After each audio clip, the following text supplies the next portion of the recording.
Time for your Florida real estate deal or no deal. Today we're in Lakeland looking at some homes. We're right down the road from another one we saw earlier. First we tour, then you judge. Let's go.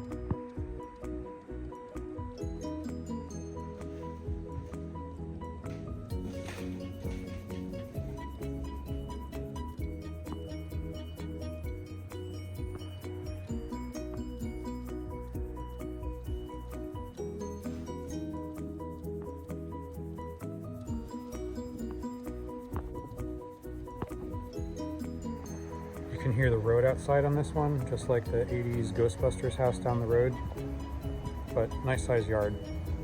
I'm trying to be objective on this home because I love Star Wars, but it is on a busy street. It's a little bit dated, kitchen's a little bit small. So if you plan to make any home renovations or updates to this home, you're gonna need to buy it for less. So if you could buy it for less, I want your opinion. Deal or no deal, thumbs up or thumbs down, you be the judge. Please share your opinion on what you plan on doing and comment more if you would like some other ideas on what to do with this home and others without spending too much money so you get a return.